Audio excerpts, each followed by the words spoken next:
binyuze mu bufatanye bwa Minisiteri y'Uburinganire n'Iterambere ry'Umuryango mije profe umujyi wa Kigali ndetse n'ikigo Safi Universal Link gisanzwe gikora moto zikoresha amashanyarazi batangiye kwinjiza abari n'abategarugori bo mu mujyi wa Kigali mu mwuga wo gutwara moto no kuzikanika by'umwihariko izikoresha amashanyarazi. Mojawayezu Donata na Uwingabire Solange ni bamwe mu batangiranye n'iyi gahunda binyuze mu gice cyayo kigerageza pilot phase aho bize gutwara izi moto zikoresha amashanyarazi no kuzikanika ndetse bakaba bagiye no kuzihabwa ku buntu kugira ngo batangire kwiteza imbere. Bombi bemeza ko bifitiye akamaro umwari n'umutegarugori yaba mu buryo bwo kumwubakira ubushobozi ndetse no kumutinyura kwinjira mu myuga ubusanzwe bamwe biti y'abagabo. Njyewe ndumva ari icyubahiro kuri twebwe kubera ko hari igihe wumvaga ngo umugore nawe ubwo akitinya akavuga ngo nge sinatwara moto. Nagezemo nta kintu na kimwe mfite, ubu ngeze kuri perme. Kuba by'umwihariko baradutekerejeho nka Safi bakavuga bati abadamu dukwiye kubateza imbere mu rwego rwo kubahereza moto kugira ngo babashe kwizamura bikure mu bukene.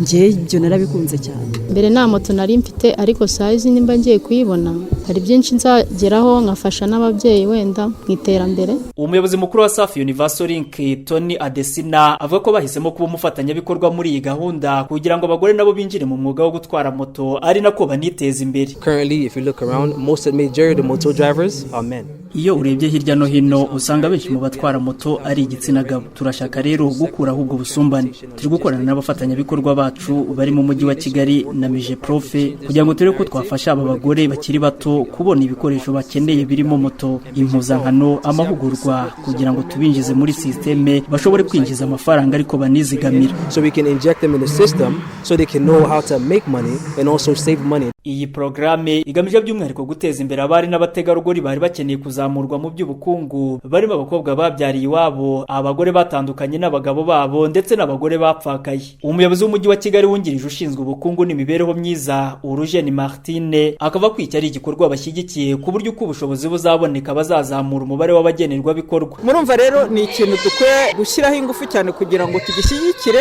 Ubu ngubu dutangiranye n'abarenga 100 ariko ni umushinga uzakomeza ku buryo rero twizeye yuko nukomeza kugenda neza kandi koko turabona yuko uzitabirwa. Abagore barabishaka, abakobwa barabishaka, bakeneye kwiteza imbere. Icyo bari bakeneye ni amaboko yacu n'imbaraga zacu kugira ngo tubashyigikire nabo bagiraho bigeze. Ku ikubitiro iyi program izatangirana n'abagore n'abakobwa 120 bazahugurwa mu gihe cy'amezi 3 ku bijyanye no gutwara moto by'umwihariko izikoresha amashanyarazi ndetse no kuzikanika. Nyuma y'amahugurwa bazahabwa ibyangombwa bibafasha gutangira uwo mwuga birimo na moto zikoresha amashanyarazi bazahabwa ku buntu. Iyi nosa haba umugisha Radio Salusi i Kigali.